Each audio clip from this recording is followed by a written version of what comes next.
Hi, it's March 31st, 2022, and you're listening to Project Stargate Fringe Research. I am your host, Mark Brenner, and I'm here today with my co-host, Vincent Moore. What's up, my friend? Hi, how you doing, man? I'm good. And yourself?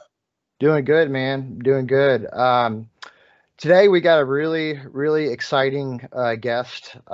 His name is Mike Ricksecker. He's a investigative researcher, a accomplished filmmaker, and he's also an accomplished author. And among his books is one called "A Walk in the Shadows: The Complete Guide to the Shadow People."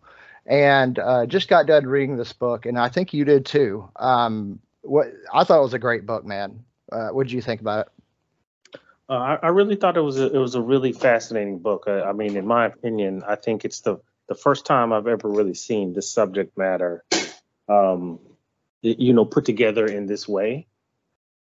It was, most of the time, you get, people talk about shadow people from the standpoint of myths and things like that. But I think he really ties a lot of really good theory into this book, as well as some really good case studies. That he does. Also, Mike also he produces and makes films, and he's got this really cool show, the Alaskan Triangle, and both of us has watched it, and I can't overemphasize how much I recommend that book. It is an awesome book. But before we bring him on, I want to read a short excerpt from his book. This is from the first chapter of his book, "A Walk in the Shadows: A Complete Guide for the Shadow People," just to set the mood for what's to come. Chapter 1, The Humanoid Figure. I was young, very young, perhaps 8 or 9 years old, the night I was scared speechless. I had been in the bed in the midst of a dead sleep when something had suddenly awoken me. It hadn't been a sound, a roaring engine down the road, or some random object falling off my dresser onto the hard wood floor of my bedroom. No, it was a presence. It was the middle of the night, and the house was deathly still. Dark, save for the light from the street lamp slinking through the window and the soft glow of the Peanuts nightlight against the far wall. My eyes adjusted to the dim lighting and looked down the length of my bed, and that's what I saw it. In the corner of my bedroom, between my closet door and the window overlooking the driveway below, stood a shadowy figure. It was as tall as a man with vague features of a face, but nothing discernible. I couldn't even tell if it was wearing clothes. For a long while we stared at each other, I at it and it at me. Part of me hoped it would just go away, perhaps slide into the closet open doorway and just disappear. Then perhaps I could just chalk the incident up to a strange dream in the middle of the night, but that's not what happened. Many times, Vince, I have heard accounts very similar to this one. This is terrifying stuff. It usually starts out as a bout with sleep paralysis, and then sometimes, by the way, I just want to be very clear. Sleep paralysis is a biological or physiological condition.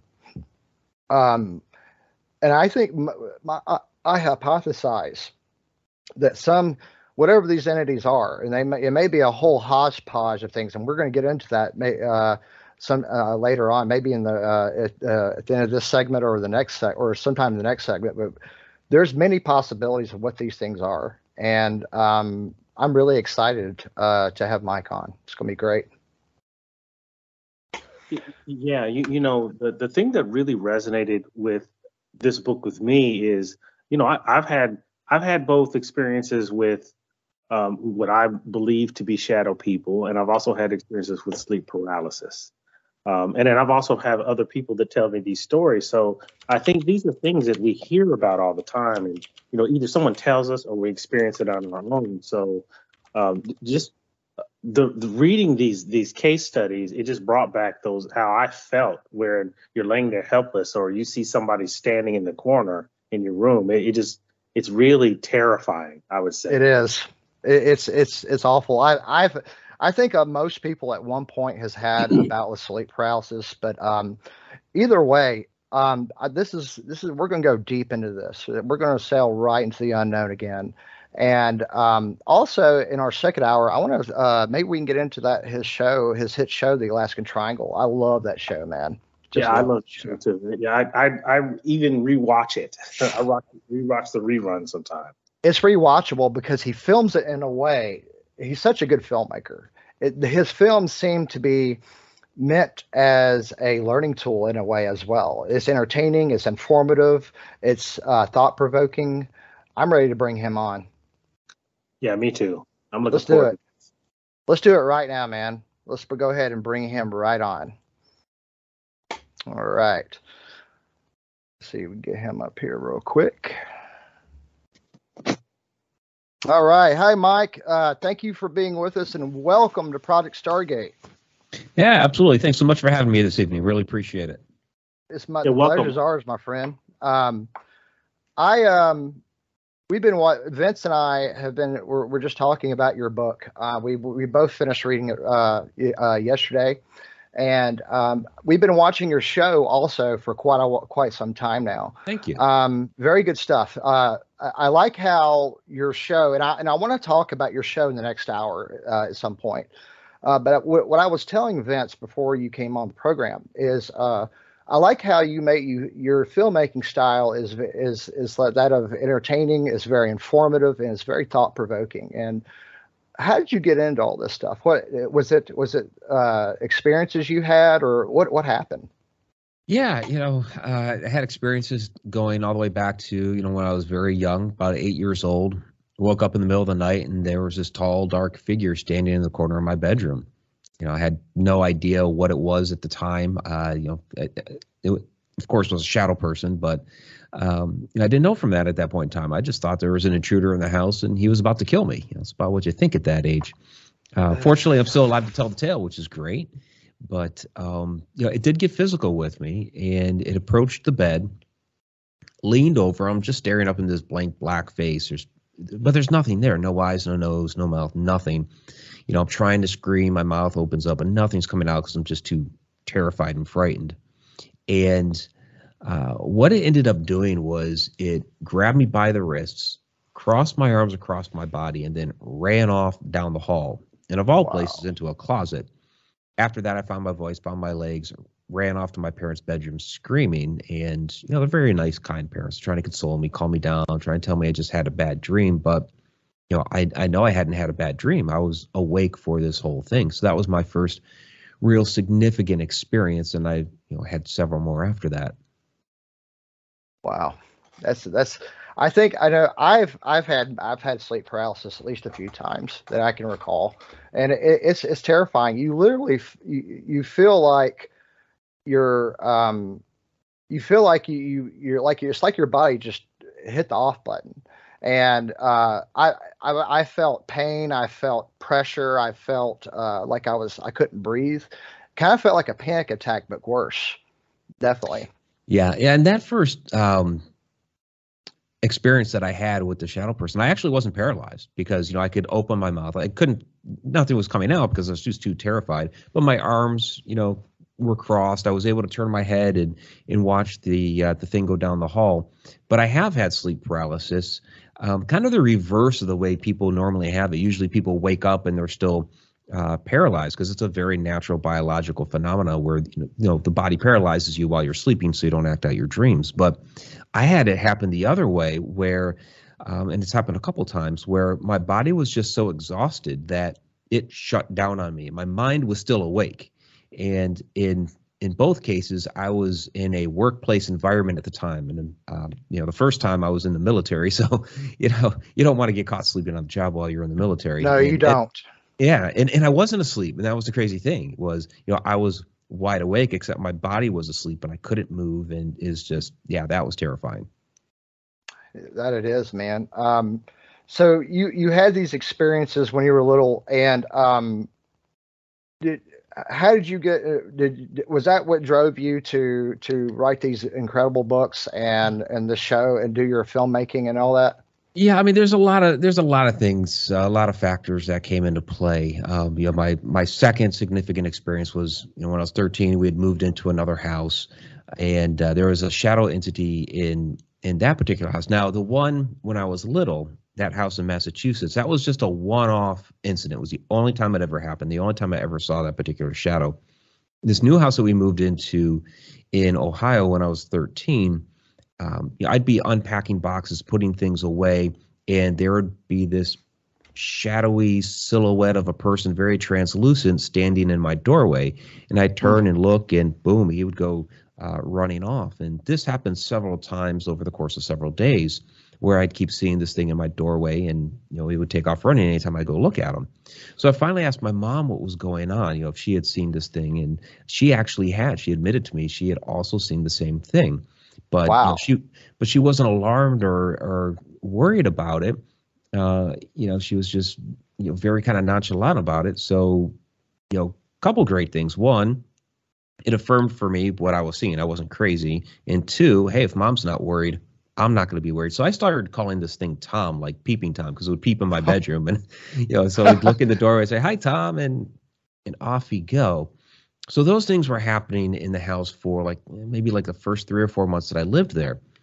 And about, I want to say maybe a year and a half after that, my friend David and I were at our friend Lori's house. This was she lived in an older historic home in the downtown area of where we lived. And, we're just, teenagers shooting the breeze, talking teenage drama, that sort of stuff. But all of a sudden she says, I think my house is haunted. As, David and I perk up. We're like, oh, okay, this is interesting. She's telling us about, some different things happening around the house. There's an old family cemetery in the backyard, this sort of stuff. But then she says, well, I have this issue in my room where anytime I tack up something on the wall, it will just fall down. It could be an hour, a day, a week later, whatever.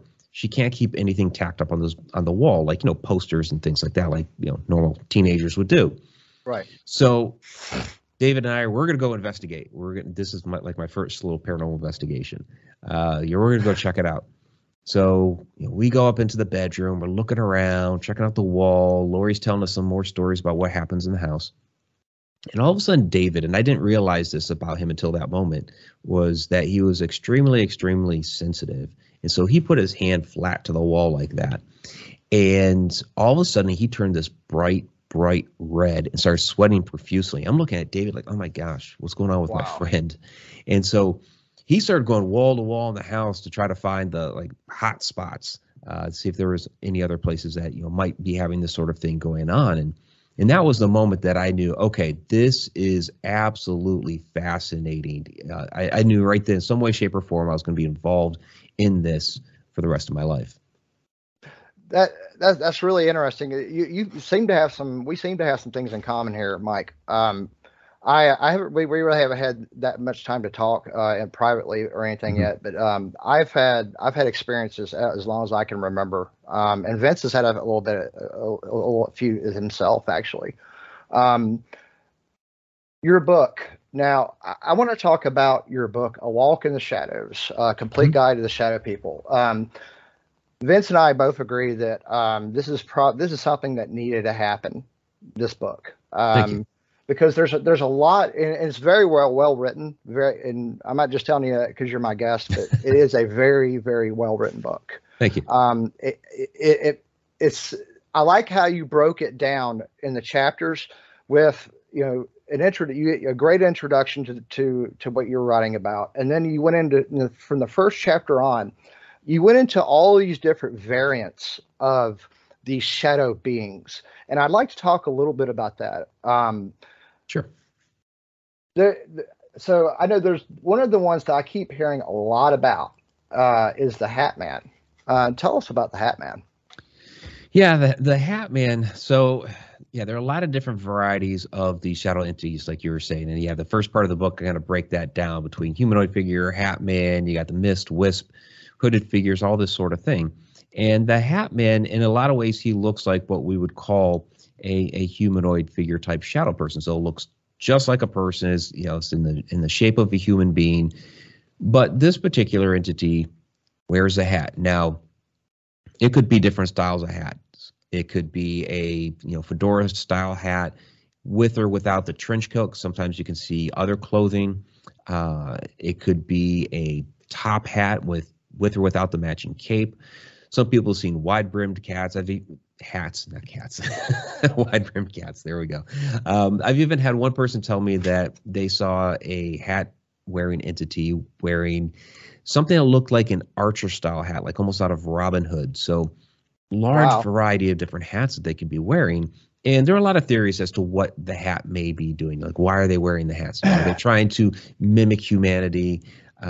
Some people think that there might be some sort of technology hidden under the hat. So a lot of different theories, and we just don't know for sure. Wow. I wonder if that shadow entity watched Errol Flynn's Robin Hood or Kevin Costner's Robin Hood. Yeah, there you go.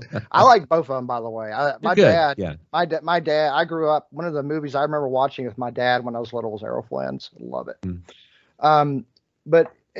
Moving on, you have several people that has had that you interviewed yourself, like Tanya, for example.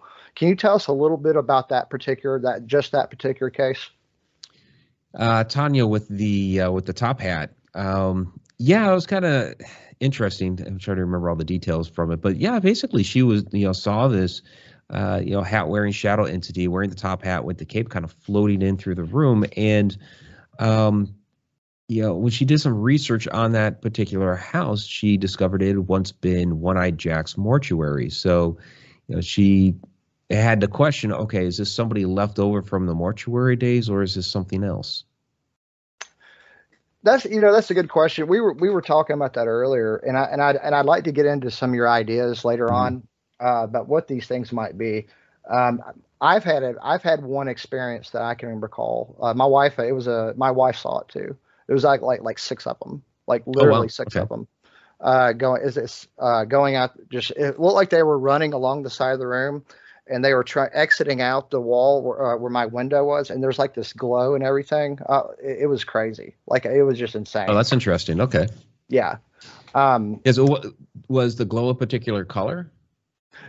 So we're laying in bed. This is in my previous home.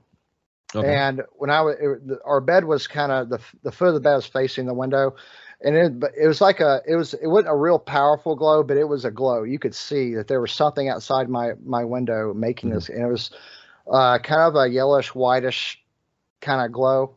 It was a very, very interesting and horrifying experience. That's it really was. Yeah, because you have people report seeing whether it's a glow like that or flashes of light. So on occasion that gets reported. Yeah. Yeah, and see when all this kicked off, right before all that kicked off, my wife does have epilepsy. Okay. There is I was reading years ago. I was reading Dr. Barry Taft's book, Aliens Above, Ghosts Below. Okay. And he was talking about a possible connection between epilepsy and PK. And it makes me wonder if maybe that had something going on, something like that. It's just an interesting idea. Yeah, it's always possible. Yeah. Yeah. But then there's another kind that I read in your book. In chapter 4, you talked about the hooded figure. That's creepy, man. Tell me what's up with that? Yeah, the hooded figures are kind of a mixed bag. Where with the hat wearing entities, a lot of times they get deemed as some of the more nefarious kinds of shadow entities. The hooded figure, some of them are too. So, you have reports of, people waking up and they're standing at the foot of the bed. And the one story I have in there, she's lifted up by her ankles off the bed.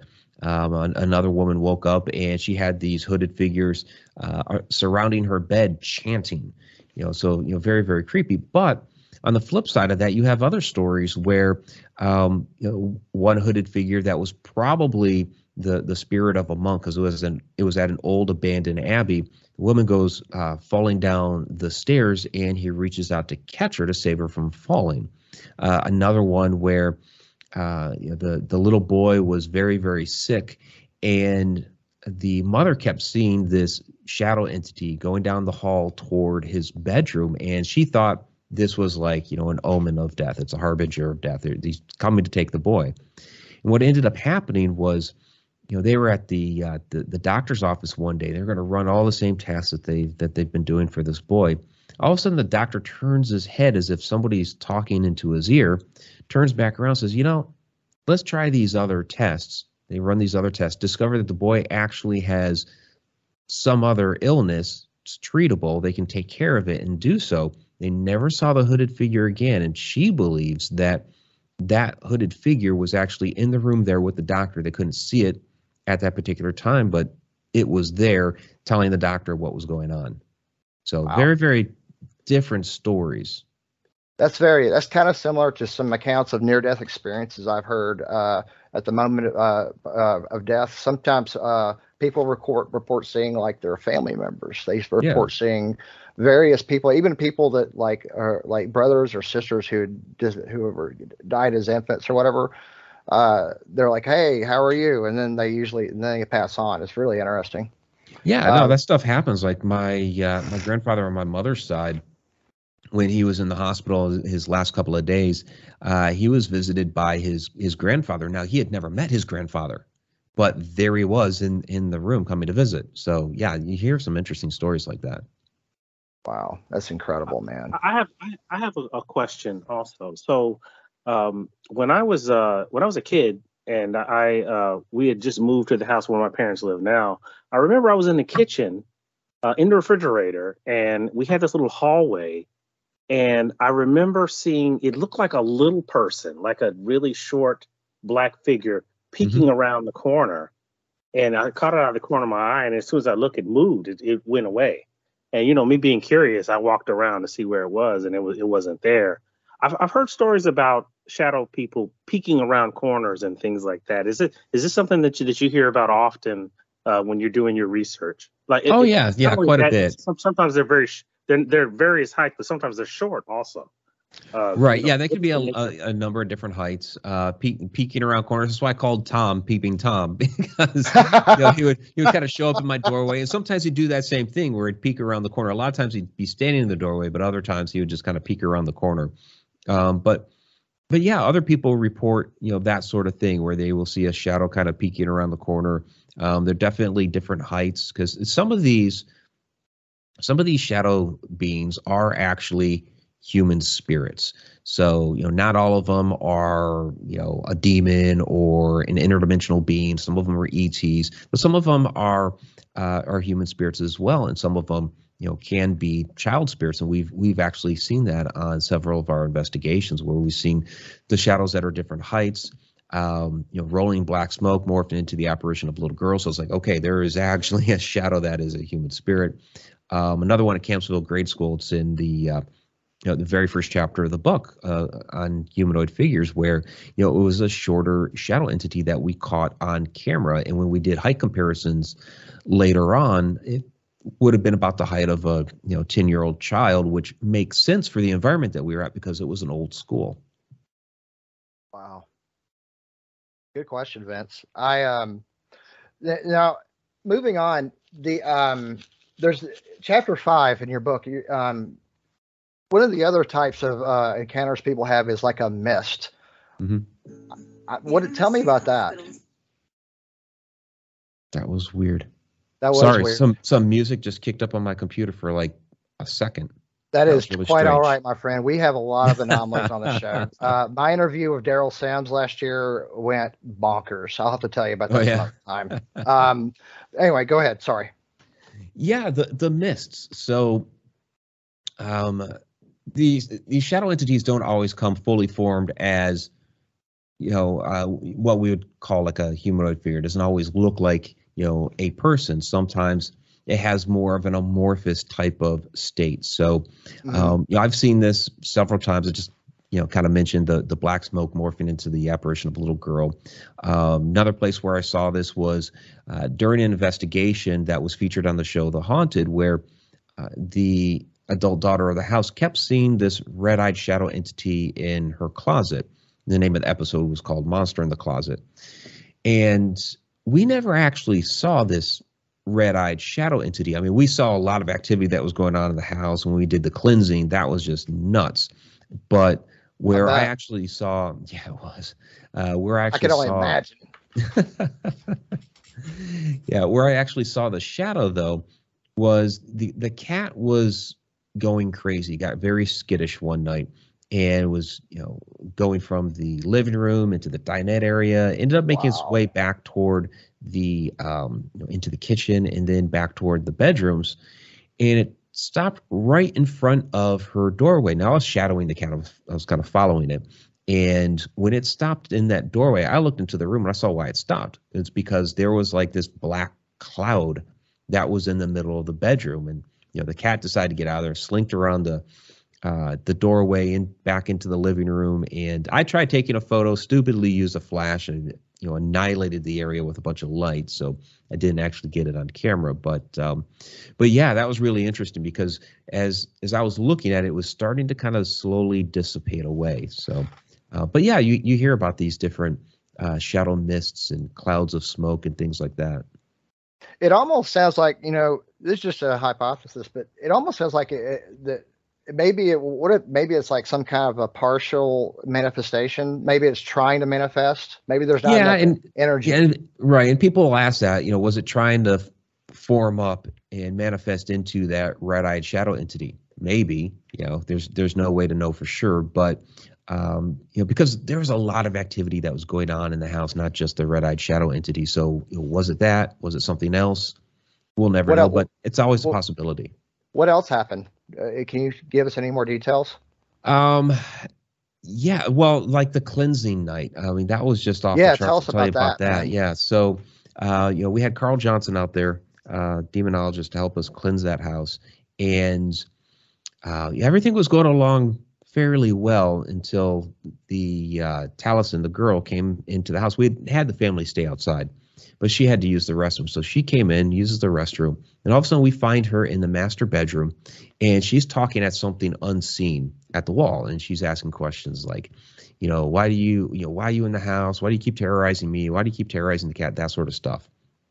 And so Carl decides to do a blessing over her.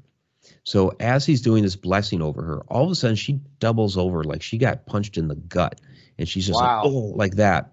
Now, when I went back over my audio later, I caught an EVP right there that said die. So you listen to it, you hear die, and then all of a sudden, boom, she gets, punched in the gut. She falls to the ground. We pick her up, get her on the bed. She's okay. She kind of comes to. So all of a sudden, the back door to the master bedroom, which leads outside, starts blowing open. And we close the door again. It would blow back open. This happened like 3 times. We finally deadbolt the thing. Carl does a blessing over the door. Well, the tri-field meter back in her bedroom that we had set up near the closet where she had all of this activity going on, that starts going off like crazy. So you have all of these things happening. We finally finish up our blessing, our cleansing inside, pushing this thing, out into the backyard. So we're in the backyard. Carl's doing his blessing. The wind kicks up. The cats are running around us in circles like crazy. It's just like bedlam back there. And, finally, Carl does his like last prayer. Everything kind of calms down, simmers down, and, the thing is gone. So we go into the side yard where the family had been hanging out and staying, which is, it's a small yard. It's not that far. We walk over there and we're talking about everything that happened. And we make some comments about, that was some really wild wind that kicked up, wasn't it? And they look at us and they ask, what wind? They hadn't experienced any wind there in the little side yard that was like, 50 feet away. It was crazy. That is crazy. I've had something kind of similar to that happen. That's the creepy stuff, man. We got a local group up here in Georgia. They're called Interlight Paranormal. Great group, wonderful group of people. They do cleansings and stuff like that from time to time, or at least they used to. I'm not really sure if there's how much involvement they have in that stuff, but I've heard some stories. Yeah. The net is now. Listen, I want to ask you this question. This is something that really piques my curiosity. There's other phenomenon that's kind of similar to this. You got all this stuff. We got the men in black. We got black-eyed children. We got women in black, according to Nick Redfern. What's your take on all that? Is there a connection here, or is this just a hodgepodge of interdimensional entities of some kind? Well, I mean, some of them are, different interdimensional type beings, like with the black-eyed children. Now, people ask me, are those a type of shadow person? Well, no, because a shadow person, you don't really get any details. You don't get any, facial features. The clothing is more of kind of like an outline. And plus, shadow people can come and go at will, where black-eyed children, they need to be invited into the house. They knock on the door, ring the doorbell. They want to be invited in. They're talking to you with their own voice. And shadow people don't do that. They don't show up at your doorstep and try to have conversations with you to get invited into the house. So let me in, boom, boom, boom. Let me in, boom. Yeah. And those things are pretty creepy. But Men in Black, they're an interesting breed, because I believe that there are different types of Men in Black. There's the shadowy government agencies, and I worked for NSA for a few years, so it's like I knew some of those guys. Right. And people will kind of make fun of me sometimes, like, oh, you were a Man in Black, and it's like, well, no, I mean, I had to occasionally dress in a suit to a undisclosed location, off site, but I wasn't. I wasn't a Man in Black. But there are those guys, shadowy government agents they're human.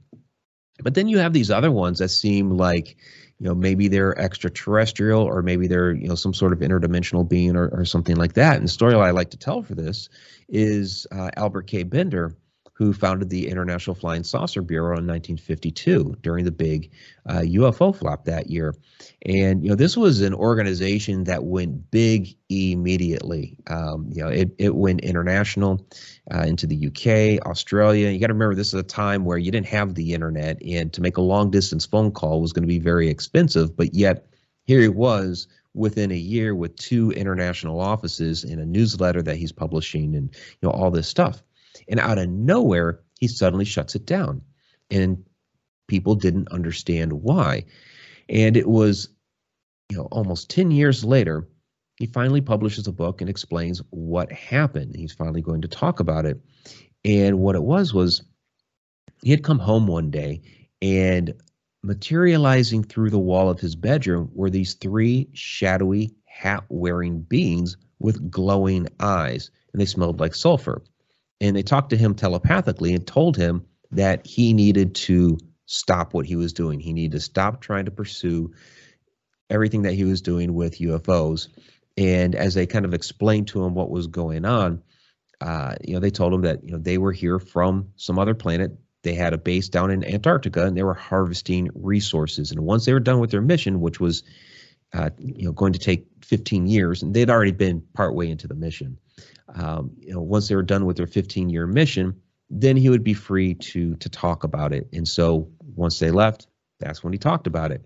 So to him, these were ETs. These are extraterrestrials. Now, somebody from the paranormal field hears the story. Like when I first heard the story, I'm like, those are the shadow people that, we talk about all the time, shadowy hat-wearing beings, glowing eyes, all that sort of thing. Yeah, that's the Hat Man. But other people hear the story and they're like, well, those are the Men in Black. So it's really almost like, depending on which lens you're viewing the story through, that you're going to make your assessment. Kind of like relativity in a way. Yeah. Yeah. That's cool. That's fair enough, man. I know Albert Bender. I've heard Nick Redfern talking about him a lot. And didn't they write a book about him somebody wrote a book about him called They Knew Too Much About Flying Saucers? Yeah, that was Gray Barker. He wrote that in the mid 1950s when, people didn't know what the heck happened to Albert Bender. And so, Bender gave him very, very scant information, and Barker kind of ran with that. And that's when people were, believing that, okay, the Men in Black got to Bender. But then Bender came out with his book, Flying Saucers and the Three Men, some years later to explain the whole thing. Gray Barker was actually the publisher. Right on. Yeah, I know that time that was back when was that in the early 50s when Albert Bender had that encounter? Was it the mid 50s? Yeah, that was 1952. Well, actually it would have been 53. He started the International Flying Saucer Bureau in 52. Yeah. I have interesting hypothesis about that, about the mid 40s through the 50s. I find it kind of interesting, especially the year 1947. Look what happened in 1947. Okay, just feature this for a second. You got, okay, I want to start with this one. Aleister Crowley. Aleister Crowley dies in 1947. He was one of the big dogs in the in black magic and stuff like in the occult back in the day. Yeah, the founded beast. Thelema, all that. Yeah, Yeah. So he dies, and he had a claim that he had summoned in a ritual some sort of being called Lam, Lima right. Alpha Yeah. Mike. Lam, you can find pictures of this entity, this being on the internet. You just type in LAM for all you listeners out there, and you'll see what we're talking about. And this entity has a very dome-shaped head, and it kind of comes down like that. And then up here on its forehead, you can almost see what looks like eye lenses that the Greys have. Yeah, it looks very alien in nature. Absolutely. And then also 1947, what we got Kenneth Arnold. We had Kenneth Arnold. He had his famous sighting up there in Washington. And then Roswell happened not too long after that, right? Well, it wasn't too much long after that, was it? Yeah, Kenneth Arnold was just before Roswell. And then you had the Maury Island incident as well, which is where that was like really the first sighting of the Men in Black.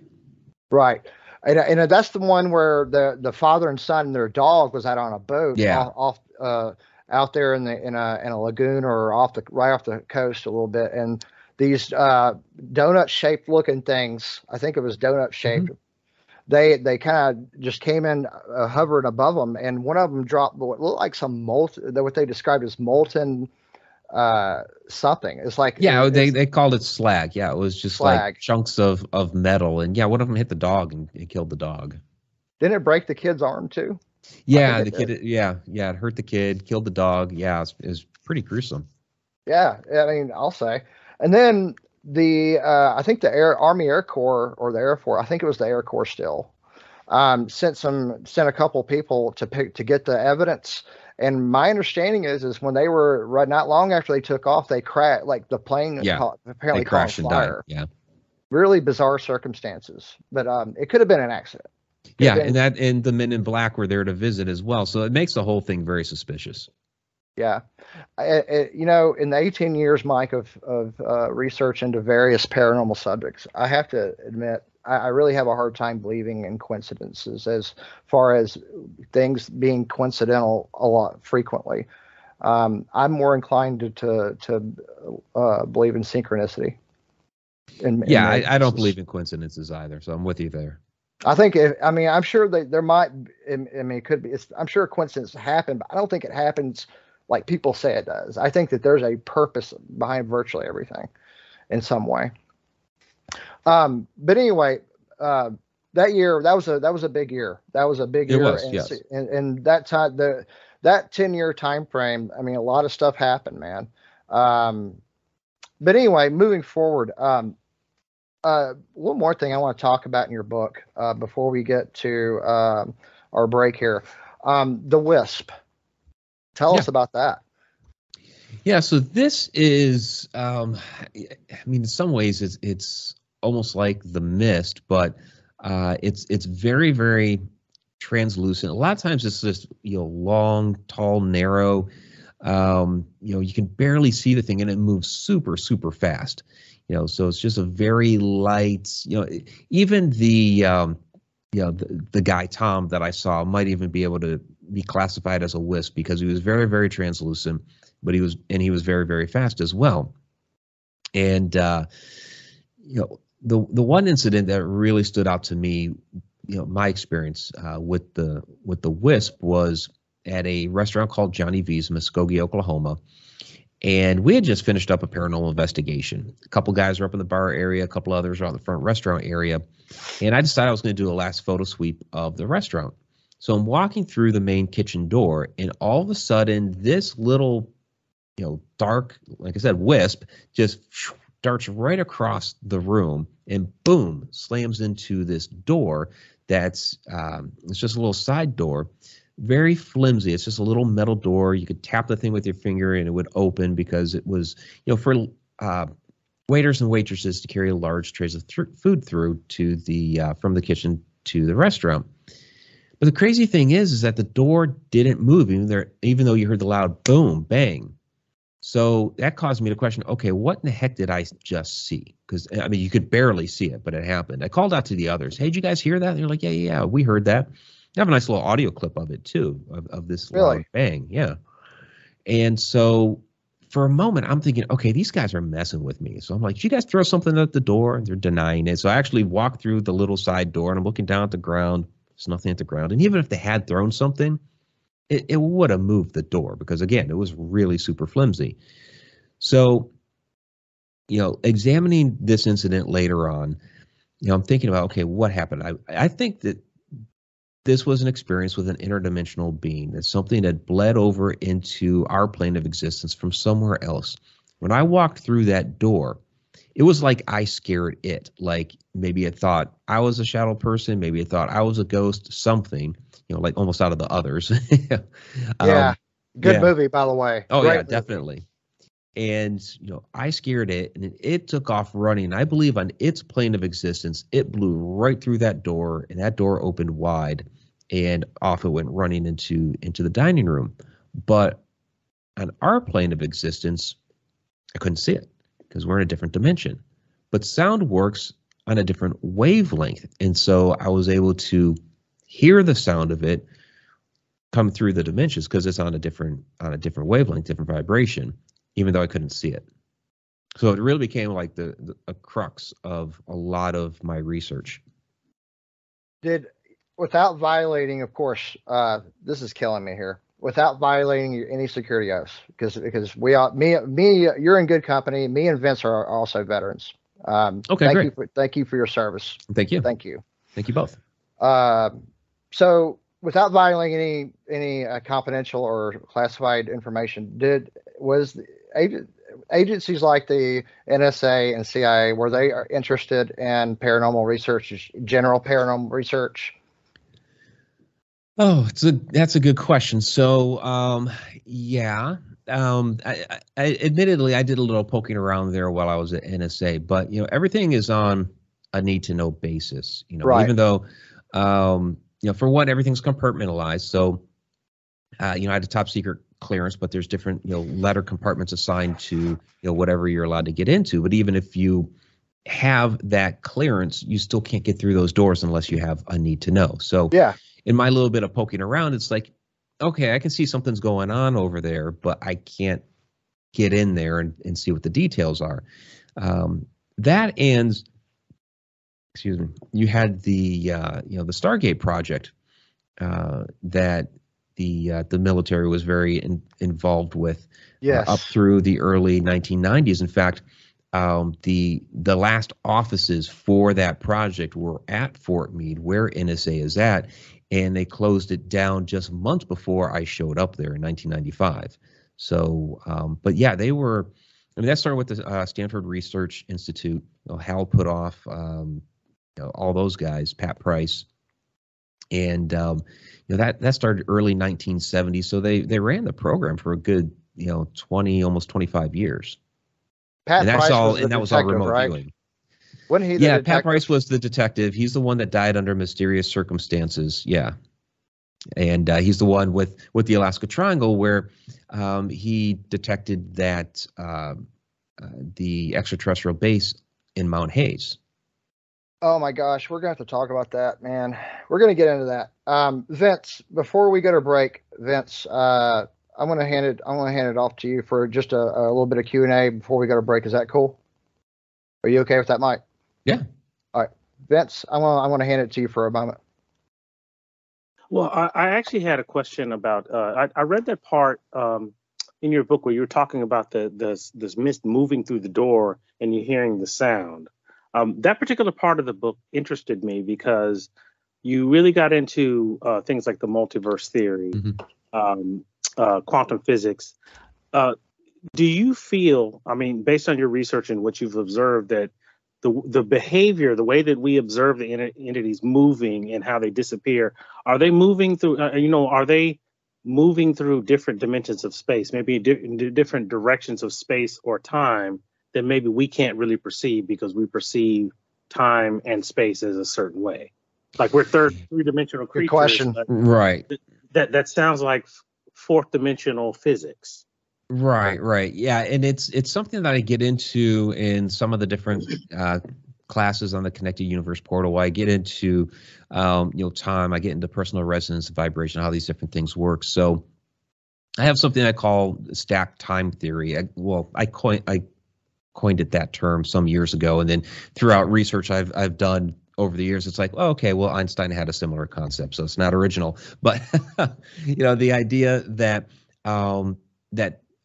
time is a human construct to describe the reality that we're currently living in. It helps us to keep track of the seasons and when to plant, and your boss wants you to show up at work on time and things like that, right? But it's actually past, present, future all occurring at the same time. So take the location where you're sitting right now. Everything that has happened, is happening, and will happen are all there kind of stacked on top of each other. Like, take a stack of photographs, every moment that has ever happened at that location, and it's all there stacked up. And for whatever reason, we don't really understand the catalyst, otherwise we'd be able to do it at will.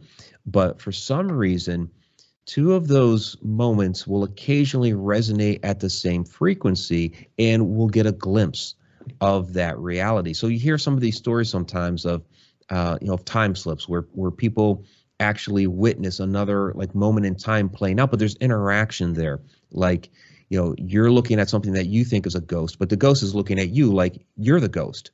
And there's some fascinating stories, along these lines where the ghosts and the people are having these interactions. And what's fascinating to me about that is like, okay, a lot of times we're getting a glimpse at the past, but the past is getting a glimpse of the future. So yeah, things like that really interest me, and there's a lot more going on certainly around us that we can't see. And and that makes sense too, because our eyes can only see into a certain spectrum of light. So there's a lot going around us that we cannot see. Wow. As a researcher, do you think that you're beginning to embrace things like quantum physics and that's maybe changing the way that you do your research or changing the way that you approach your research?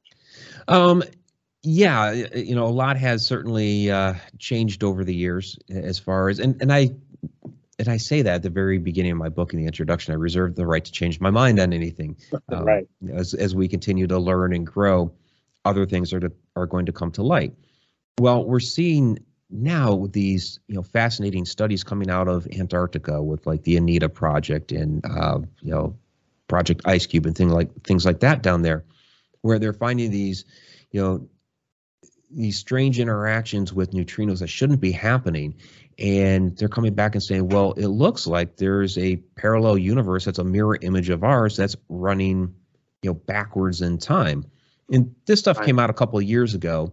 The mainstream academia kind of shunned all of that. But then just here recently, within the last couple of months, there was actually a scientific paper in a peer-reviewed journal that came out and said, no, actually, and they got all the math proofs and everything right in here in this 25-page paper of, yeah, actually, that assessment is kind of correct. We can actually prove that there is this parallel universe running in reverse time. So what does that mean to us? Right. I read that paper. That was actually really fascinating. That's why, it's interesting that you bring that up, and especially bringing that up with a lot of these things that we're, that we witness and we research, I'd say. Oh, absolutely. Yeah. It sheds a lot of light on, things that we've witnessed over time, because then it starts to make you wonder, okay, maybe it wasn't necessarily a ghost. Maybe it was another form of intelligence in another dimension or on some other plane of existence that we were able to briefly interact with, some way, shape, or form. People talk about, light beings and astral projections and some of these things that we're seeing. If there's an extraterrestrial intelligence out there that knows how to project their consciousness across the cosmos, maybe that's some of what we're seeing. So, it really opens the doors into a wide array of possibilities. That it does. Do you think that that'll change? We talk about things being supernatural, but do you think it'll force people to maybe look at these things as just natural things that we don't understand yet? Yeah, Hans Holzer had a great quote where he said, he hated the word supernatural. He would say, none of this is supernatural. It's all natural. Just some of these things that we experience don't happen all the time, but they're quite natural to happen. It's part of our universe. So yeah, it's certainly a natural phenomenon. It just, we call it supernatural, we call it paranormal because it's something that doesn't normally happen. It's a more rare occurrence. Right. Dang. I have a quick question for you, Mike. Do you consider yourself, at least in partial, a parapsychologist? I've never thought of that. I don't know. Yeah, I have it's because you you sound like one. You sound, because I know a lot. I know several, and you have a degree of knowledge that's somewhat comparable. I just read and try to make connections. I read, I watch, observe, talk to people, and over the years, I've just made connections between different things. And you can call that whatever you want. I just, yes, for one, I call myself an author because I write books. I'm a researcher because I research, and I'm a filmmaker because I make films. So that's what I call myself. Hey, man, that's awesome, man. And the fourth thing, I'm Mike. So yeah, I call myself that too. That's all. That's the most important thing right there. I'll tell you, this is a good spot. We can take a break here, but when we come back, I want to talk about your show, the Alaskan Triangle, and anything else you want to talk about, especially this Antarctic stuff. I want to hear all about that, man. Sure. That's really interesting. But at any rate, our guest today is Mike Ricksecker. You're listening to Project Stargate Friends Research. We'll be right back.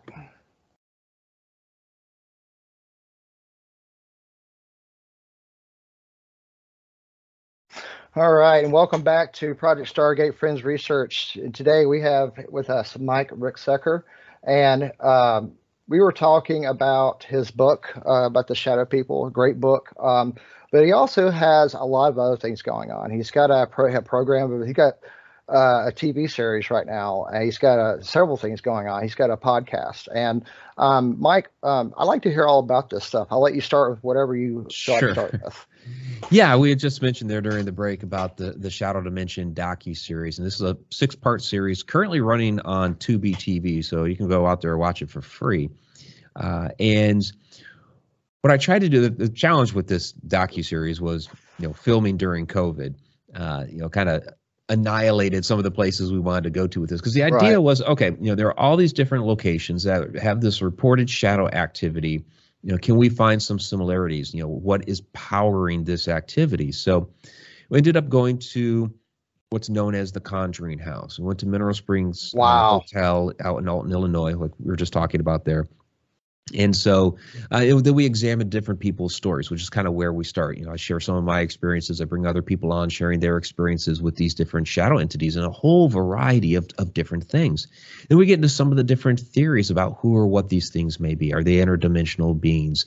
We talk about the averted vision, seeing these things out of the corner of your eyes and turning and looking, and then they're gone. So why is that? Why do those things happen? Then we get to the actual Conjuring House, and we do an investigation there. But I've got Carl Johnson with me. I'm interviewing Andrea Perrin. We're getting into a lot of the lore about the house and trying to discover, okay, what is powering this activity? So we were talking before about time slips, and one of those interesting time slips happened there with Andrea and her mother years ago, where from the parlor, they had seen into the dining room area these people out of like the 1700s that turned and looked at them. The one guy says to the other, well, will you look at that? Looking at Andrea and her mother. So, they could fully see each other in that moment.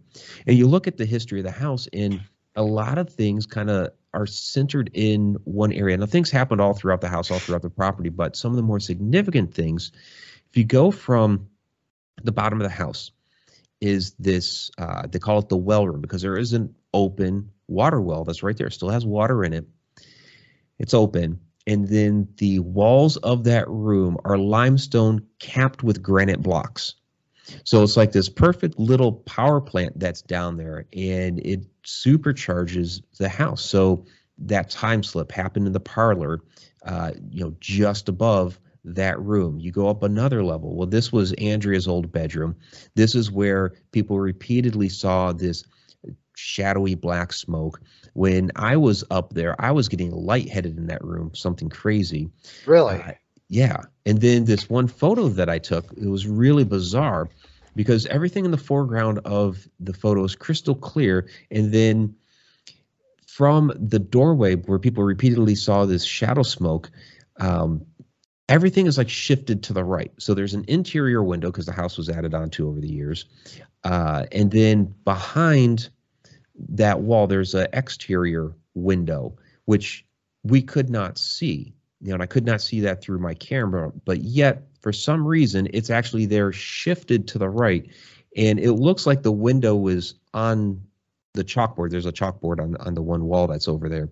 It's like, okay, what in the world is going on here? So I called it interdimensional phasing. I think that there's, Andrea likes to call the house a portal cleverly disguised as a farmhouse. So that's one of the things that we were looking for there. Are these entities, are these shadows coming in and out of a portal that's there? And I think if there is a portal, and with all the experiences people have had over the years there, my own personal experiences as well as a bizarre photo, I think she's right. I think there is some sort of portal activity that's going on there that is in that well room is charging the whole thing. So, these are types of things that we were looking for in this docu-series. We even get into ancient history. We start talking about some of the shadows from like ancient Sumer and ancient Egypt, and that's going to be part of season 2. So did some filming last year while I was actually out in Egypt, talking about this phenomenon. We did some filming last year out at Hinsdale House, and we're getting all of that together right now, and hopefully by the end of the year we'll have season 2 out. Wow, that's exciting! I can't wait to see that, man. And so is this particular phenomenon the focus of your podcast, or is it? Do you also cover other things? We cover a lot of different things. So I was running 2 podcasts. The one was Edge of the Rabbit Hole. We just had our final show on Tuesday night. I've been running that for 6.5 years, and it was just time. Got a lot of other things going on, a lot of other projects, and so something had to give. The other one is Connecting the Universe, which is an interactive class on Wednesday nights that you can access through the Connected Universe portal. I do publish the audio version of that on Friday, so tomorrow morning there'll be a new audio podcast of what we were talking about last night. But to get like the full presentation, all the slides, the video clips, and watch all of that, and ask your questions in the middle of the class, then you come out there Wednesday nights at Connected Universe portal. That's pretty cool. Wow. Thank you. That's really innovative, man. Kathleen Martin, we've had her on a couple of times. We had her on another time, like a month. What was that, Vince? Like a month and a half ago, something like that. I don't know. It was like a month and a half ago or something like that. Yeah, it was like a month and a half ago. Yeah. But she does this thing. She does something kind of along those lines. She has this service. She charges a very small fee, very next to nothing, and she lets people. She'll do Skype or Zoom meetings with people who think they've had an abduction experience. Okay. I like that. I like what y'all do, or what y'all are doing. I think it's great, and I hope you're very successful with it. Yeah, thank you. Yeah, it's $9.99 a month. I mean, first 30 days free, so you can come and check it out for 30 days free. Sure. And it's more than just the weekly class. We have all kinds of other stuff on the back end. So we have monthly Q&A videos. I do a weekly video blog in there. I have all kinds of articles that I've written that are within there. Then all the Egypt footage, and I did an American Southwest tour last year as well. All of that footage is back in there, plus like sneak peeks and behind the scenes of different projects that I'm working on. So all of that material is back in there. Hours and hours and hours worth of footage. Sounds like it, man. And you say the Shadow Dimension is on Tubi? Yeah, the Shadow Dimension is on Tubi, so you can watch that for free whenever you want. So it's got a couple other services as well, but they're paid services. So, but the free one is Tubi. Well, I like hearing about all of it. This is good stuff, man. I'll have to check that out sometime. That's awesome, man. And you also have your website, MikeRicksecker.com, right? Yeah. Cool. Yep. And is that an easy way for all of us to access all your work and everything? Yeah, you can go to MikeRicksecker.com. So it's got my event calendar out there. It's got all the tour information. We've got a tour to Ireland coming up here in July. We still have a handful of tickets that are available if people want to jump on that. Egypt next year, and then in a year and a half, we're doing an Alaska tour. So a lot of stuff going on there. Wow. It does link to my blog, which I've actually moved to the Connected Universe portal. And then, there's a lot of other great information out there. So access to, some different videos and, information about, television shows have been on, that sort of stuff is out there. Well, that's awesome, man. So you've also done a lot of television and documentary. Can you tell us about that? Can you tell us some, including your current show? Yeah, I mean, I've done a handful of shows here. I started with The Haunted back in I think it's 2011 now. Man, what a great show, man. Yeah, God, what a great show. It was. I really enjoyed that one. My Ghost Story. Those were the first couple ones. Then came along, the Alaska Triangle. So I've done a couple seasons of the Alaska Triangle. I was on Fright Club with the Ghost Brothers there, a couple of episodes there. Cool. The recent one was Ancient Aliens. And that was a great experience. So yeah, there's more things coming down the road. So stay tuned. Wow, I can't wait to see what it is, man. We'll be your number one fans for everything else, man. Yeah, man. And then now you got the Alaskan Triangle, and Vince and I have Vince is a little. I will admit, Vince has gotten a little ahead of me on catching up on all the back catalog. But I've watched a lot of it, and it's legit, man. I recommend it to everybody. I'd like to, if you don't mind, for just a little bit, can we dive into some of those cases? Do you care if we dive into a couple of them? How about we'll start with you. Tell me one of your favorites. What you one of the most fascinating, intriguing cases that you experienced in the Alaskan Triangle? Yeah, I mean, personally, I experienced several things. I spent 3 years in Alaska, which is one of the reasons I was kind of a great fit for the show. And we didn't really talk about those experiences on the show itself, which is kind of funny. But it was insane when I first got up there. And this is 1992. I was 18 years old, fresh out of high school. And it was one of those where, okay, you're going to train in the heat and sweat of Texas and Mississippi, and then we're going to ship you to Alaska where it's already snowing. It's like that's nuts. The military for you. Yeah, it's the military for you. But what was interesting is Mount Spur across the Cook Inlet from Anchorage had just erupted not too long before I showed up, because I got there. There's still it's snowing, but there's also a little ash still mixed in with the snow. So there's like this volcano fallout, and at my assignment, we're having to cover up the computers at night, so the ash doesn't affect the computers and things like that. When I first got up there, I was like, okay, this is different. Got to experience some significant earthquakes up there. It was at a 6.8, I think, not too long after I got up there. And then there was this airplane taking off from the Anchorage airport, where it got about 1,500 feet in the air, and then all of a sudden, one of the engines fell right off the plane. Oh my God! Yeah, and it crashed into a supermarket parking lot. Oh man! Yeah, I hope nobody got killed. The plane turned around. Everybody was fine. They landed at the Anchorage airport. Oh, man. Where it landed at, I mean, this is bizarre. Where it landed at in the parking lot was on the back end. Nobody was back there. Other shrapnel had fallen off the plane and crashed into people's yards, through the roofs of their houses. People were finding shards in their beds, but nobody got hurt. Man, that's a miracle, man. That's a miracle, yeah. I believe in miracles, man. I've seen them. They're real. Good stuff, man. So those are some of the things, when I first got up there. I did experience some shadow activity in the basement of the Alaska Command building, which was really interesting. Yeah. Wow. And I think it was more of the time slip nature. There was a legend there that was going around, because we were seeing this stuff all the time, and you couldn't talk about it too much because you didn't want to find yourself down at mental health. So yeah, no kidding. You don't want, in the Army especially. No, you don't, because doing that, you'll get your security clearance pulled. So yeah. So we were very careful about, who we said anything to, but we all knew it. And we kind of would whisper about it. And so there was this legend going around that the building had once been a hospital. And we were, set up in the morgue because we were down in the basement area, this secure facility down there. And, where the rack room was for our, the patch panels and the multiplexers and all that stuff, the routers, that was supposed to be where they had the coolers. Well, come to find out, as I'm doing research for my book, Alaska's Mysterious Triangle, because I want to talk about that story. And I'm like, okay, so where's the information about it being a hospital? It was never a hospital.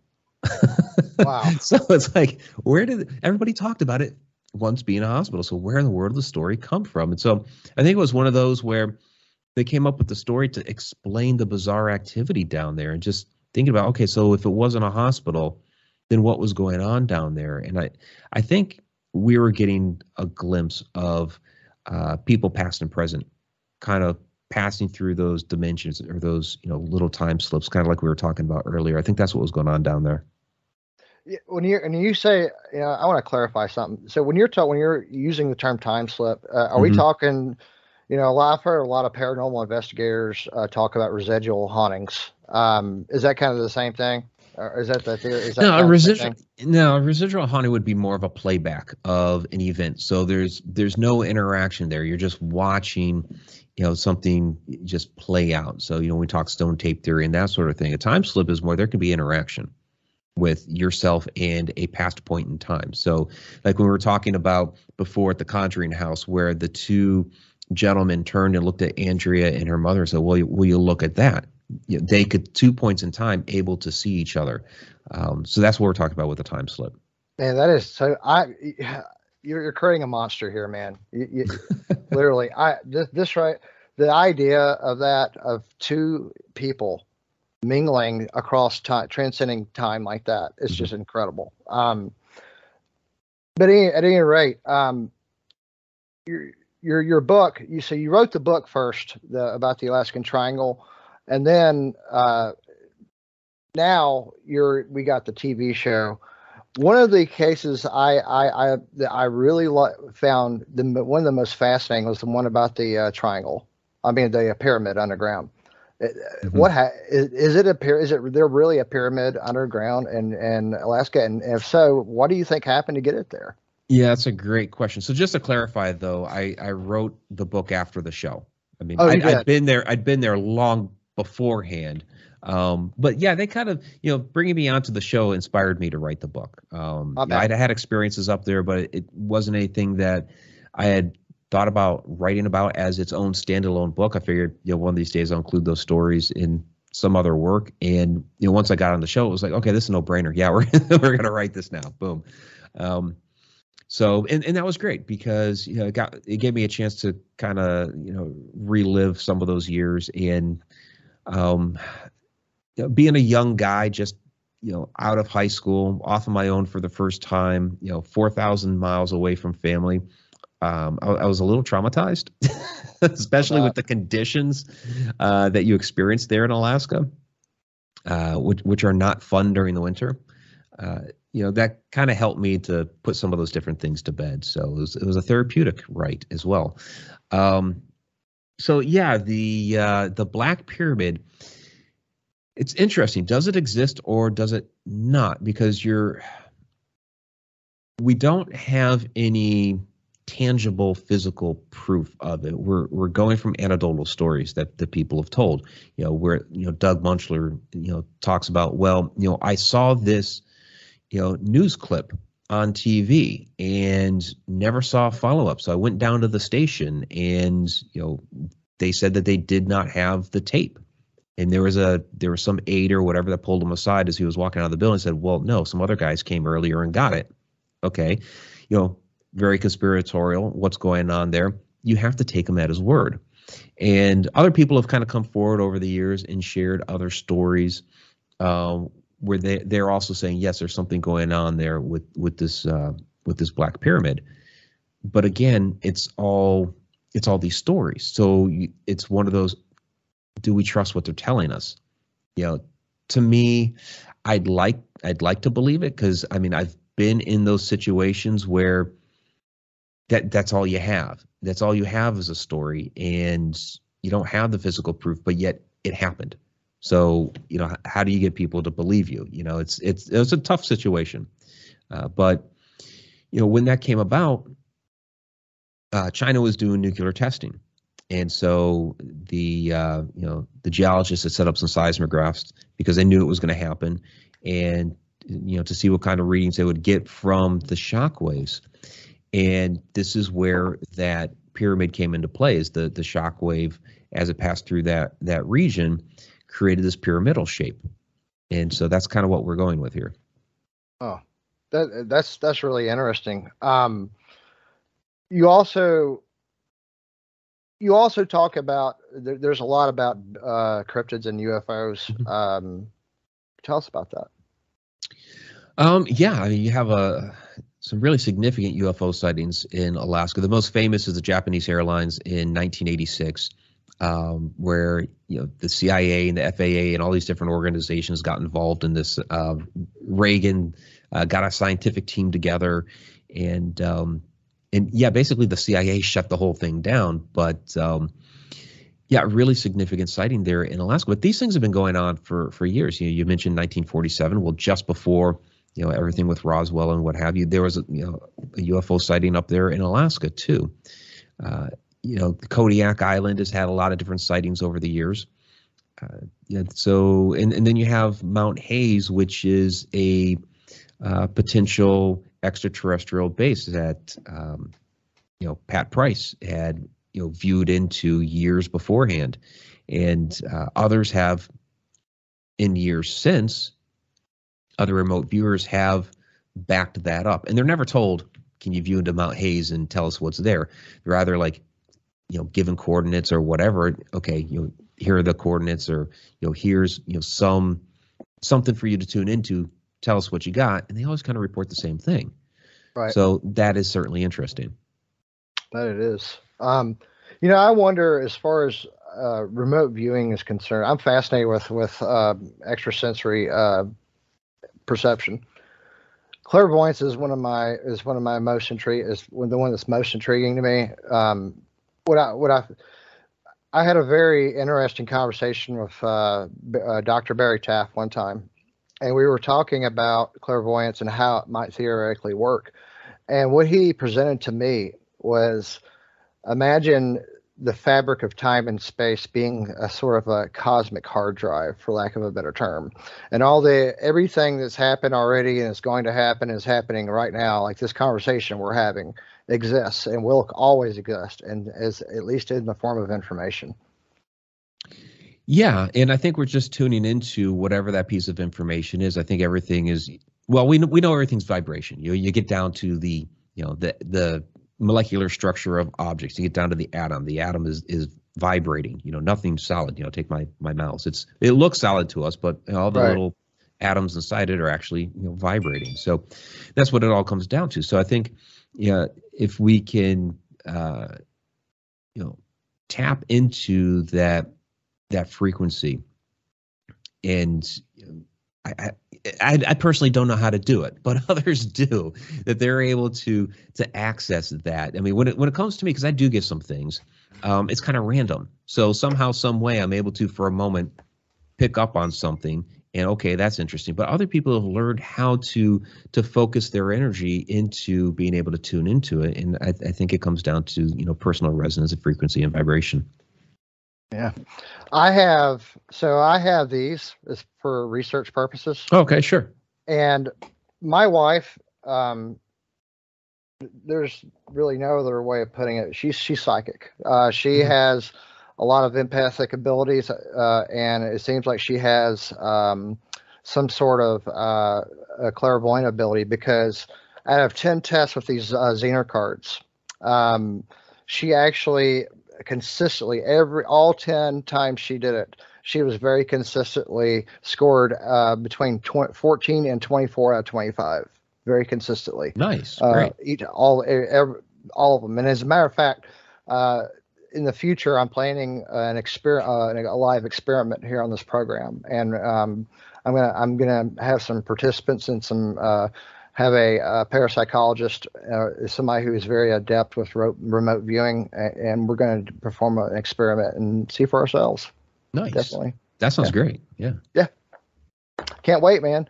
Now, there's an island that you guys had on your show, and Vince, I want you to jump in here in a minute and talk about your favorite episode, one of your favorites. But there's this one that I saw that just blew me away, and it was on an island. I think it's off the south coast somewhere. I'm thinking it was Alaska, kind of towards. I'm not 100% sure, but I think it was like in the southern area. But they had this island, and it's infamous apparently for Bigfoot and UFO activity. And what floored me is you guys had this gentleman on there, and he was exploring the island, and he comes across a tree that was uprooted, turned upside down, and shoved in the ground. Yeah, and I have to do a little more research into that one. I'm familiar with the story, but there's also a part of me because there's always a part of me that's a little skeptical of some things. I think you have to be. You have to have a healthy dose of skepticism and look into things and research, and not just believe everything that you see and hear and all that. Exactly. With that one, because that story aired, and I wasn't a part of that story. That one aired after I'd already finished writing the book, so I wasn't even really aware of the story, and I didn't cover it or research it or anything. But when I looked at that, the thing that crossed my mind with that, looking at it, was, have we ruled out a mudslide? I don't know, and I don't know if they have, because that could always be a possibility. Yeah, that makes definite sense, man. Vince. Well, I don't necessarily have a favorite that I could think of offhand, because I really like the whole series. I do too, by the way.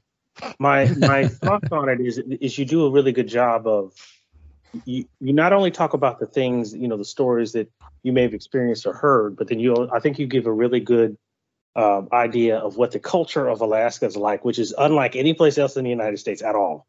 It is, yeah, it's totally different. Why do you think that these things are intertwined with Alaskan culture? Is it maybe the cultures of the indigenous people that were there, or anything, people that came there later, and also, why do you think that there are so many stories? What is it about Alaska that makes it a place where these types of things can happen? Yeah, with Alaska, you have a lot of strange, anomalous energy that's occurring there. The U.S. Department of the Interior did a survey in the 1960s and only covered like 100,000 square miles of Alaska, and Alaska's over 600,000 square miles. But just in that small area that they surveyed, it was for electromagnetism, they found all kinds of strange anomalies up there, and they called many of these negative anomalies. So the electromagnetism there is just inherently in the land is very strange. Now, when we talk about triangle areas, we're talking about that vortex energy welling up from the Earth's magnetic core that can affect different things in the area, where we see like the Bermuda Triangle, the Dragon Triangle out there by Japan, Bridgewater Triangle, like Skinwalker. Yeah, Skinwalker has a lot of strange things going on too. People talk about the Sedona area, so you have these different locations on Earth with these strange magnetic properties. Also with Alaska, talked a little bit before about the volcanic activity and the earthquakes up there. The land is very volatile. The second largest earthquake that we've ever recorded happened up in Alaska. Shock waves that were felt. I mean, it rocked the Space Needle down in Seattle, and you had tsunamis from that earthquake kill people in California. That's how powerful the thing was. The first big earthquakes, there were some smaller ones that I felt beforehand, but the first big one that I felt up there, it sounded like a cannon went off. I'm on a military base, and I hear a boom, and I'm thinking, are we being attacked? It's 1992. The Soviet Union had just fallen. We're not that far from it, so it's like, wait a second, what's going on here? But it was an earthquake. So the land is very, very volatile, and then the volcanoes that you have up there, it's a very volcanic area. They have discovered here recently, there's a paper that came out I think it was the end of 2019 or end of 2020, somewhere around there, where the Aleutian Islands have several volcanoes along that chain, and they have discovered that it's part of an ancient caldera. So there's basically a super volcano under this whole area, which is crazy, right? So you have all these different things going on like that. Then you also have the fact that, okay, it's up north. You have the magnetic protection of the Earth is thinner up there, and when you get the solar flares that smack against the Earth, like we've just had here recently, I'm in Ohio, and they're talking about, hey, if you have a clear sky, you could see some of these things. Unfortunately, it's overcast, so I can't. But in Alaska, they're getting smacked with that stuff all the time. So you have this mix of, this energy coming up out of the ground, the release of energy when you have these volcanoes and earthquakes, and then you're getting smacked with the solar flares, pretty hard. Wow. That's going to cause a lot of this crazy energy up there. Dang. I didn't know that. I didn't really think of that. Yeah, that sounds really unique. I would say, too, that I think people are beginning to pay attention to Alaska, because I've seen a few programs about Alaska and a lot of the strange things that happen there. So it seems like that'll be something that people might want to go check out for themselves, just explore the land themselves, I guess. Yeah. There's been a few shows here recently. So ours wasn't the only one. And I'm involved with a project here in a few weeks where I'll be discussing this again on another television show. So it's really caught people's interest. It's part of the United States, but to a lot of people, it's a far off land, and it's the culture up there is definitely unique. You have a lot of ancient culture up there that people really aren't familiar with. And you were asking earlier about cryptids. There are legends of giants up there that people really aren't familiar with, where I feature some of this in my Alaska Triangle book, Alaska's Mysterious Triangle, where there was a guy named Michael Kazanuk. He was a native Inuit elder, almost 100 years ago. He wrote by hand, on pieces of paper, a 500-page book of all of these different legends and stories passed down through the years, in the Inuit culture. And it's very, very broken English, but he's talking about these giants coming over the Bering Land Bridge and some of the stories associated with them. He's talking about giants intermingling with regular human women, and what type of what their offspring is like. And it's like, I'm reading this. I'm reading this stories, and I'm thinking, wait a second. This is like stories of the Nephilim out of the Bible or the Book of Enoch. How in the world did these stories end up there? It is. It's just like it, actually. What if is that what we're looking at? Is it possible? I mean, it's very possible that everything in our universe is connected one way or the other. And, somehow, some way, these stories traveled up there as well. Now, did they come across from the peoples as they, crossed over from Asia into Alaska when they crossed the Bering Land Bridge? They're talking about, giants coming from Siberia. And so I've started looking into, we've found these bones of the Denisovans in Siberia, and some of them, down in the Tibet area that are larger than a regular human. So are these the giants that they were talking about? And did they, did those stories migrate, along the way? So it's, we don't know for sure, but it's definitely research that I want to do more of, and maybe we can answer a question or two along the way. Well, I think that's fascinating too, because even if you talk to like indigenous people in Asia or Siberia or China or what's Kazakhstan, a lot of those areas they really do say the same. They have the same types of stories. So I think that's really fascinating. Yeah, absolutely. You find the flood story in like almost every culture. Yep. Yeah. So it happened, even though science has had a hard time trying to prove it. I think if you find the story in almost every single culture on Earth, I think it happened, guys. I agree. I agree. Definitely on that. That's pretty. That is so true. I mean, you can literally go to almost any continent, except for the next continent I want to talk about before the end of the program. That you can find a story about this flood, and I definitely believe it happened. But when I lived in Australia for a little while, and even the Aboriginals have those same types of stories. I mean, Australia is basically in the middle of nowhere Pacific. It's not easy to get to, and they have those same types of stories. So Oh yeah, absolutely. That's kind of fascinating. Yeah, it definitely is. I agree. What in the world's happening in Antarctica? Or what has happened? Apparently a lot. Yeah. Yeah, you're seeing these reports come out now of, with the studies that they've done with the Anita project and the Ice Cube project, neutrinos running backwards and having, these strange interactions that they should not. And so, yeah, a couple of years ago, they published the data, and there were, some news outlets that kind of ran with it and said, hey, there's a parallel universe that mirrors ours and time is running backwards.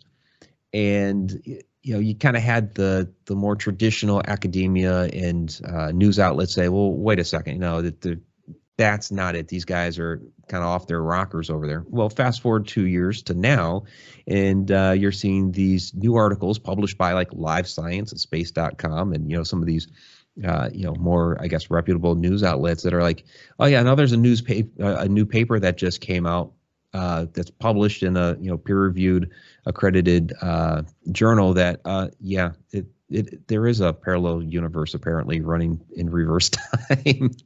So I find that funny how you kind of have these different outlets kind of battle back and forth who's really telling the truth, and all along, okay, yeah, it's happening. But I actually did last night on Connecting the Universe, our interactive class. I covered some of this, and what I find fascinating, because they're talking about symmetry, and they're doing this on a basically universal level, that at the Big Bang, our universe was created, but also this mirror universe was created. And what I find funny about that is like, okay, so you're telling me that for every action, there's an equal and opposite reaction. We've known this, right? Or you look at the yin and the yang, so this is stuff that has always been inherent in our culture. You're just putting it on a much bigger level, that not these different little things within our lives, but the whole freaking universe. Okay. Makes sense. Definitely does. Yeah, equal. Yeah, for every point in one side of the universe, there's something equal but opposite going on in the other part of the equal but opposite part of the universe, or another universe, a multiverse. Yeah, it very well could be. And there's I'm writing an article right now, and it'll probably end up becoming a part of my next book, where, okay, if we have this this universe where time is running backwards, if that's true, then that would mean to me, in any case, that the more advanced civilizations would have been at the beginning of their universe, and they're kind of regressing while we are, progressing, right? So could it possibly be that some of these gods that visited us in our earlier history were actually these peoples that came over from the mirror universe and visited? I mean, that's could be. I mean, very speculative. People talk about, ancient aliens and stuff like that. It's just another idea that we could throw out there into the mix now. Yeah, definitely is. Yeah, and I guess given that what we're finding out, I think anything like that is possible. I mean, the more we look, the more questions we have. So that sounds actually really intriguing. Yeah, that's something I'm going to be exploring a lot more of here. Yeah, definitely is. Did the Nazis, in fact, get to Antarctica after World War II? Did that happen? Well, they were certainly there during World War II. They were in South America for sure after World War II. There's a lot of proof of that. The big question is, did Hitler make it out and get to South America? And I think people have put forth some compelling evidence that suggests, maybe he did. Me too. Yeah. Yeah, following World War II, it has certainly intrigued the rest of the world. Okay, what were the Nazis looking for down there? Something had to have piqued their interest down in Antarctica, where it's always been viewed, at least in our recent history, as a vast wasteland. So what did they want? And I think that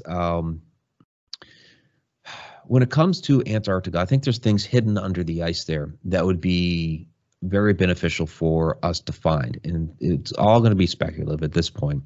Right. But, if you're talking about, the pyramid builders being older than conventional history tells us, if you believe in the legends of Atlantis and things like this, was there a race of people connected that had inhabited Antarctica, had built up a civilization there? And if that's true, then is some of their knowledge still encased under the ice? We don't know how a lot of these ancient peoples built some of these massive buildings. Like, we don't even have the technology right now to lift some of these blocks that they were able to.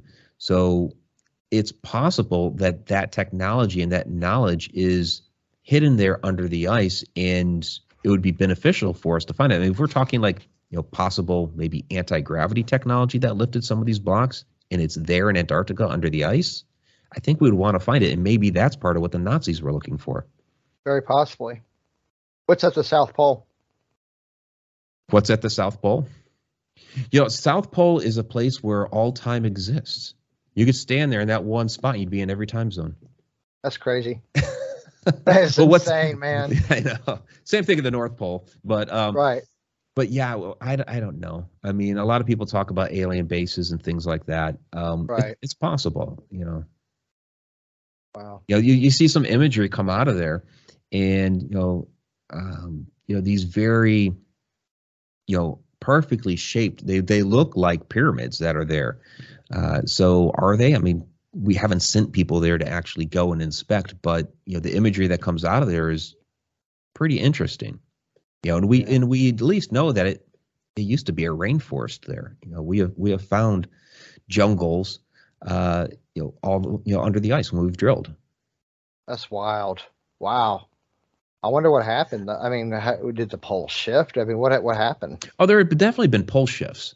The last one happened about 40,000 years ago. And it was only for 400 years. It wasn't flipped for a long period of time. But this happens periodically throughout our history, and people are scared that another one's going to happen here soon. Just because because the pole moves all the time, magnetic north, and so at some point it will flip again. And the last time that happened, from a lot of the research that they've done, it created havoc on Earth, where they estimate that the Earth's magnetic shield got as low as about 6%. So you're talking about the Earth being irradiated. It would have gotten very hot. So people started speculating, okay, that maybe this is why people started hiding in caves. They would have seen a lot more of these auroras at night, and them being more superstitious type of people back then, what are they imagining is going on with the heavens and the gods at that point? But this is a period of time where you see a lot more, cave drawings and cave art, and that could be why they were in the caves, as they were trying to not, get fried during the day. Wow. So you're like a real life Indiana Jones, bro. Like I said on social media the other day, literally that's what you are, bro. Vince, you want to jump in on this? Mm-hmm. Well, I would actually, I'd actually like to talk more about your book. For people that would be interested in reading that book, Alaska's Mysterious Triangle, where can they find it? Where can they buy it? You can go to my website, MikeRicksecker.com, and it's basically going to link you to Amazon where you can purchase it. But you can buy it Amazon, Barnes and Noble, Books A Million, all kinds of places where you can, just if you want to order it online, you can walk into a bookstore, and if they don't have it on the shelf, you can ask them to order it, and they'll get it for you. So, and it goes more more in depth into your experiences there than the TV show, or is it? Well, yeah, the TV show didn't really talk about my experiences. We talked about like the missing Douglas and the Princess Sophia, and all. And I get into a lot more details on those cases in the book. So, so when we talk about those things and other things too that haven't been on the show, like the Clara, Nevada tragedy, which could also be a murder mystery with lost gold. So that's fascinating. Right. I'll say. Okay, I will definitely check that out. I think you have me sold on that. Thanks. Yeah, and the last chapter is called Other Connections, where I actually do talk a bit about Antarctica. Wow. Yeah, I see it here. It's on Amazon. Great. We're gonna definitely check this out. Maybe we can. Thank you. Maybe maybe we can. We'll read it, and sometime later this year, maybe you can come back and we can talk about that some more. Maybe sometime. Sounds good. Sure. Yeah. Well, man, this has been great, man. I appreciate you coming on the program. I really enjoyed this conversation. It's been riveting, and I appreciate you being with us. Yeah, thanks so much for having me, Mark and Vince. I really appreciate it. Been a great time. All right. Yeah. Thanks a lot. Thanks a lot, Mike. It's been very interesting. All right. Take care, guys. Have a good night. All right. Thank you. Have a good night, Mike. Have a good night. Wow, Vince, that was great, man. That was awesome. And I want to remind everyone, listeners, I'm April 12th, April 12th, I'm going to be on Spaced Out Radio with Dave Scott talking about high strangeness, missing time, and other paranormal phenomena. So it'll be April 12th at midnight Eastern time, and hope you're able to tune into it. And I appreciate your time, Vince, man. Thanks for being with me, and look forward to our next guest and our next podcast. All right, thank you. This was definitely, I learned a lot with this podcast. This is definitely, I think, one of the best that we've had. Really loved it, and I would tell our listeners too to make sure that if they haven't seen Alaskan Triangle, I guarantee it is worth your time. It definitely is. It's well researched, very well produced. It is a very good show, and I think you would enjoy it. I enjoy it, and I actually still rewatch some of the episodes sometimes, like if I don't have anything else to do. It's a really good show, so it's definitely worth a look. All right, man. Well, with that being said, this brings us to the end of our program. Be sure to check out Mike Ricksecker's website, www.mikericksecker.com. And until next time, thank you for listening to Project Stargate Fringe Research. Have a blessed day.